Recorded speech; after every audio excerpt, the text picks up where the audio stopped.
Assalamualaikum, selamat siang ini ya. Ini sudah memasuki waktu dhuhur ini.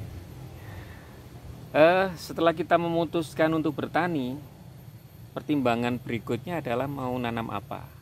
Misalkan sudah diputuskan nanam mangga atau apukat atau durian. Yang berikutnya adalah jenis durian apa, jenis apukat apa, jenis mangga apa. Kemudian pertanyaan berikutnya yang harus dijawab lagi, apakah hanya monokultur atau nanam satu jenis saja atau macam-macam, ada duriannya, ada apukatnya, atau hanya durian saja atau apukat saja atau mangga saja.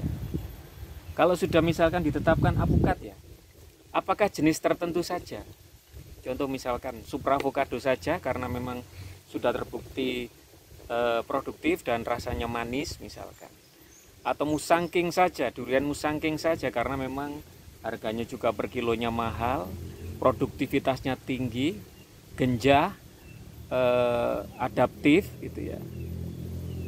Nah itu harus dijawab dulu pertanyaan-pertanyaan itu sebelum kita ngegas terlalu jauh gitu ya. Sebelum berkebun juga gitu ya. Jadi ini harus butuh introspeksi dan butuh apa ya namanya ya, bertanya ke diri sendiri sebelum kita diskusi dengan orang lain. Nah setelah kita memutuskan semua itu, baru kita buka ruang untuk diskusi ke orang lain.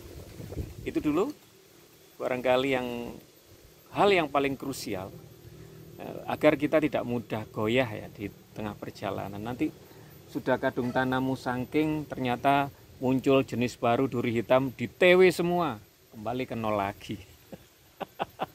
Sudah tanam aligator, ternyata kena musim hujan rasanya anyep, di TW semua, ganti jenis baru. Wah itu kayak petani bingung namanya ya. Padahal aligator itu bisa di treatment dengan pemupukan tertentu dan bisa muncul rasa manisnya gitu ya. Itu yang perlu belajar lagi dan perlu diskusi dengan pihak-pihak yang ahli atau beberapa teman yang ahli gitu ya. Itu saja dulu sebagai bekal sebelum melangkah pasti ke dunia perkebunan atau pertanian gitu ya. Jadi coba kalau dalam Islam itu apa namanya? Ya bahasa Indonesianya bertanya kepada diri sendirilah ya. Dijawab dulu pertanyaan-pertanyaan itu baru kita melangkah lebih jauh.